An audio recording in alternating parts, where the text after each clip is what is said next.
Okay, hello. I hope everyone's having a fairly good day today and feeling a little better.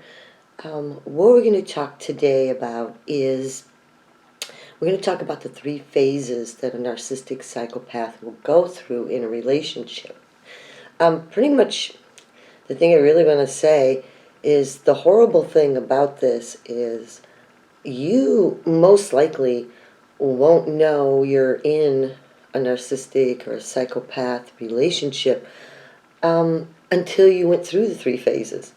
And it's really sad, and I think that's why we see so many people that are victims to this, male and female, because you don't know.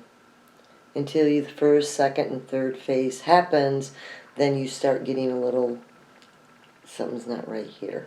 And it's sad. We have to go through this before we know. So let's just quickly go through, and I know that's what you want to know. There's 3 stages, usually, the basic stages, that happens in a relationship if you're involved with a narcissistic or a psychopath partner.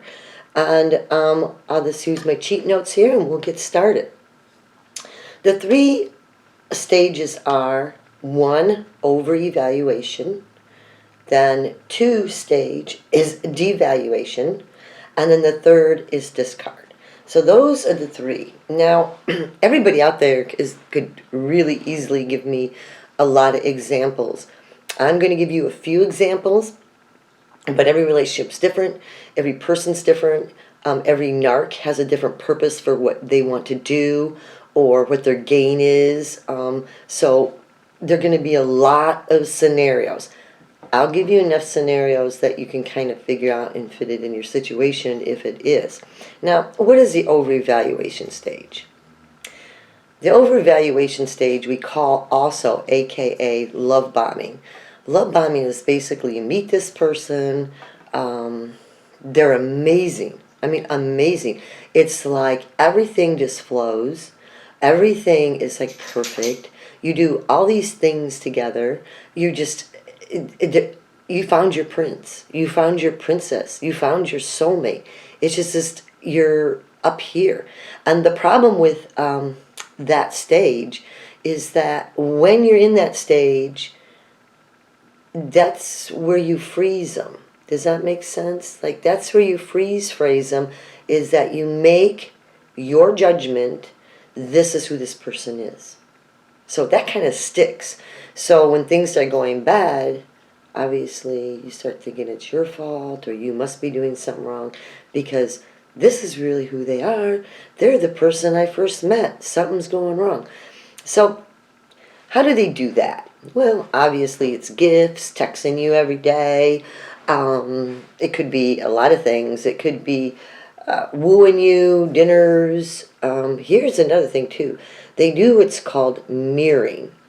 Mirroring is where it's play acting. You got to realize they get a lot of stuff over the TV, movies, you know. It's not them. They're acting. They're play acting. So to best play act is to mirror you. And mirroring is, if you like tennis, they like tennis. Oh my gosh, I love tennis. If you like rock and roll, oh my gosh, I love rock and roll. If you like to dance, I love to dance. You know, everything. Now, here's where a real scary edge is. Narcs love to go on the internet and do the online dating.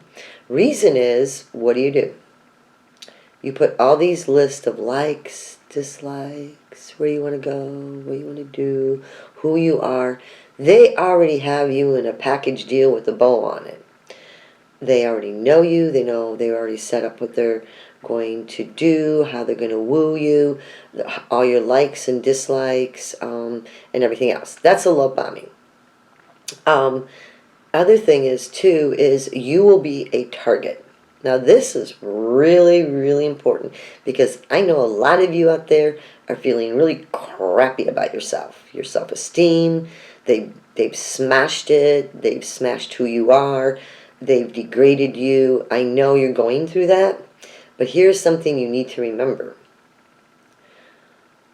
A narc is extremely picky. Yep.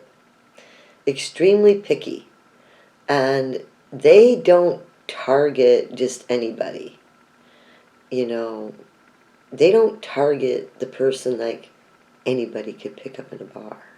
You know, they don't target those kind of people. They target special people. So if you have been with a narc, you are targeted. And usually people with special qualities. They're very nurturing. They're very good people. They're very easygoing. They're very forgiving. That's a big one because they know they can manipulate a high-natured, forgiving person. They target your wealth. They target your beauty. They target your intelligence. They want a trophy. And it's not always beauty trophy. It's like a lot of things. Because they have to be the best of the best. And so when that person's on their arm, they got to have the best of the best too. So if that makes you feel any better that you were a target because of your special qualities, I'm just going to say right now, don't waste those special qualities on them if you're having a hard time leaving. So you understand the love bombing stage. Pretty simple. I think all of you went through it. You pretty much know everyone has their own story. Now, the next stage, which could take 2 weeks, 2 months, 3 months, 6 months, everybody's going to be different. It just depends on the narc. It depends how fast they get bored. And that is a lot with the narc. They get bored. They're into the chase. They're into the game. They're into the excitement. They're not in for the long haul. They're not in for, I want somebody to live my life with and die with and grow old with and all that. They don't understand that because that's not in them. You can't put it in them, if that makes sense to you. So they're into all that excitement. They're into all that drama. And I'm going to tell you something right now. When they meet you, they're going to be the first ones to say, I just don't want drama in my life.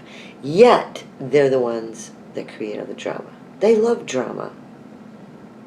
So, what is the devaluation stage? Well, now that you're his princess or prince, their prince, they're now got to try to break the pedestal. Slowly degrade you. Now, you've probably heard a lot of this in mental abuse situations where people are controlling. So a lot of the stories are going to be a lot like that and things like that. So they're going to do things like slowly take their mask off. All of a sudden, they want to dance every weekend. They loved wine, or they love the movies, or they love playing golf together, swimming, outdoors. All of a sudden, you'll start seeing that stuff end. Everything that they said that they loved so much to do and that you did do, when all of a sudden they're not doing it anymore. And they never really cared for it. So you're going to slowly see that decline. So that starts going away. And in some cases, they're going to find a way to blame you if you make a suggestion about it, like, well, we used to do this, we used to that. They're going to find a way it's your fault. And that's kind of like, we'll go into another video, gaslighting. Like, it's because you do. You know what I mean? That's gaslighting. Where you question in the relationship, which you have the right to do, like, hey, something's not going right. They will, like, be on the guard. It's you. You're always busy, or you never have time for me, or you're always dramatizing, you're always creating. You know, they'll make it up that it's called gaslighting. They'll blame it back onto you. So the mask is starting to come off. All these things they used to love and do, they'll start doing that. And the big one, drum roll, I hear it all the time, the silent treatment. Even cutting off sex, that's another thing too. It is a punishment. You are a little child, and you aren't behaving, and I'm going to condition you and control you, and you're going to get the silent treatment. No reason, no explanation, just happens out of the blue. And there's where the emotional roller coasters start too for you mentally, and we'll go into that into another video too, where you don't know if you're coming or going. You know, it's because that's not normal. Yeah, you have a fight, you both don't get, you're fighting about something, and you both kind of like cool it off for hours or not say anything. That's expected. Okay, that's it. This will be, I remember 3 occasions. Our relationship is fine. I'm going over to his house, ready for the normal Saturday, whatever. I pull up, he's standing out there, and comes up to me and just says, I think we need to take a break. Bam, out of nowhere. No reason for it whatsoever. And you're like, what? I mean, you're dealing with someone's emotions. It's the strongest emotion a person has is the love emotion, or the caring or the nurturing emotion, that motion. They're pulling at the strongest emotion, and unless you're in it, you don't really understand. And I know a lot of you understand what I'm talking about. And it just comes out of the blue, no explanation, no reason for it. And then what you're doing is you're going like this, because you don't have any idea if you're coming or going. You can't defend yourself. Like, what? There's no explanation. And it could be a day, it could be a week, it could be anything, that all of a sudden, boom, they pop back in, and like nothing happened. Nothing's ever brought up about why they had to have a break. It's like it didn't happen.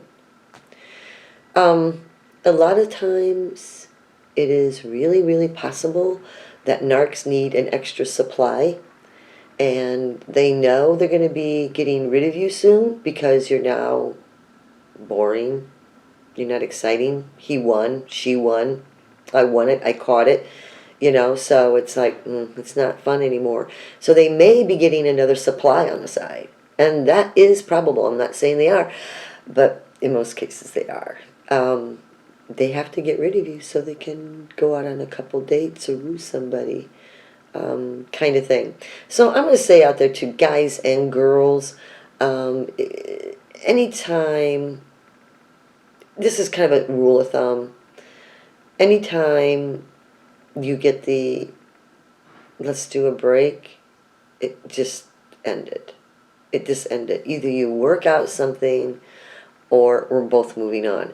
I know it's hard to say that when you've been love bombed and they've got you manipulated into who you think they are and things like that, and your most strongest emotion, love, is being on the line here. I get it. My biggest problem, I'm going to tell you right now, is I didn't make boundaries. I look back now, I saw the red flags, I saw them then, but then they throw crumbs. We call them crumbs. They'll throw crumbs of like, they see that you're catching on. So they'll throw little crumbs of like, and then you're like confused again. Well, maybe he wasn't really mad, and you think it's going to be back to the way it was. Like maybe it was my fault now. You actually question yourself. Maybe it was your fault. You will go through that. They will make you go through that. They will even say things that you will even question yourself. I even went through stages going, well, wait a minute. I think about my girlfriend's husbands or my girlfriend's boyfriends, and like, I have to stop and say, I know they would never do this to them. That's where you have to kick into reality. You've got to get out of their spell. It's a spell. And like, wait a minute. My girlfriend's husband would never do this to her. This is not normal. And that's what you forget. You forget what normal is again. Once you keep going through this roller coaster and you stay in there with it, in and out, putting up with this, putting up with that. I mean, he or she is going to be in and out in silent treatments that you're going to get suspicious there is somebody else. Good chance there is. I'm just going to say that. Okay, so you can fill in the dots. You know what stage that is. I'm sure you have all other different experiences and other stories. It's going to go into different ways. Yes, they'll cut you off of sex or that. It is a punishment. You are a child. They are the king or the queen. A lot of punishment goes on. Everything you used to enjoy, all of a sudden, no, they don't like. And you're confused. All right? Last but least is the discard shade. Discard. Discard happens in a lot of ways. Everybody's is going to be different. Usually in most cases, It's just out of the blue and there's no real reason. A lot of readers that I had in my blogs, a lot of things they had the hardest time to deal with because they've been through so much emotional trauma, emotional mind control, programming, whatever you want to call it, up and down, roller coaster. Manipulating is a huge word, and you're pretty much mentally messed up, okay? And it's not your fault. That's just it. It's not your fault. But when you get the green light, you need to go. Now, with the number one question a lot of them go through, they cannot deal with the fact of not knowing, did they never love me? They just pulled and took away from you and damaged one of the most powerful emotions, which is love. And you're just crushed because everything is erupt. It just like totally changes, and you're concreted on this side of your head that you embedded it. The guy or the girl that you met the first day and second day, whatever, is who they are. The problem is it's not. It's the other way around. But that's not the way our psyche works. It's the other way around. Yep. It was, this is who they are. That's who they pretended to be. And you will go through, most of the readers go through, like, they can't get past the fact, like, oh my God, that whole time they never loved me. You know, it's very common, I don't want to hurt you or anything like that, in a narcissistic psychopath relationship. When it comes to the relationship and it comes to love, I mean real love, it's usually one-sided. Don't pretend they are. They're very good actors and very good charmers, and everything is done like out of a movie, and that's where they get a lot of their ideas, or they get a lot of their ideas from their past relationships. They will make it feel like it's your fault. You're still on this fence going, I don't really know what just happened here. Nothing is normal. Nothing is normal. It's like we all went through breakups in our life, but we kind of saw it coming. I mean, okay, probably the simplest breakup would be you walk and you can't catch him in bed with someone, okay? That's pretty good. I mean, that's pretty shut and dry. But a lot of these aren't that way. They're just like out of the blue. They start treating you bad. They start accusing you of things. It could even be affairs. It could be, you're doing things wrong, or you're doing this, and they'll pick a fight of everything, all right? Fill in the blanks, guys. They'll pick a fight about anything. And what they're doing is they're setting you up that you caused the end of the relationship. It's your fault. Big one is you're having an affair. You're cheating. And it's usually them. That same story. It's usually them. They will have to break up with you. You don't break up with them. You can break up with them, but that doesn't go over well because, remember, they have the control. They're the ones that make all the shots. So they may pull you back in. Give you, start being nice, let's go out to dinner, I'm sorry, baby, I didn't mean to do this, whatever. And you get pulled back in. Why? So they can dump you. You can't dump them. That's just the way it is. And that can be a lot of different stories again. A lot of different stories, a lot of different type of scenarios, but that's the basic principle of it. That's what's going to happen to you. And don't not expect them to hover. Hovering is where it's over, then all of a sudden a week or two later they're at your door. Usually for sex.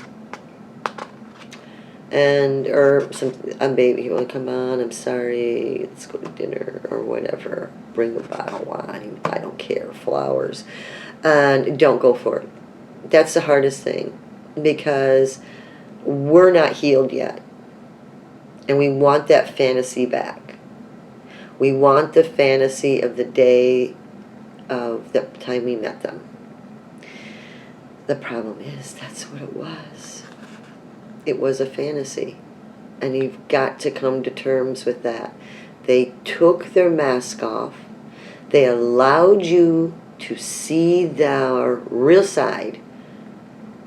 And you've got to be smart about it. If they put the mask back on and remember who they really were, don't fall for it. Don't fall for it. You don't need that. If you do go back, it is not unusual. Don't feel bad.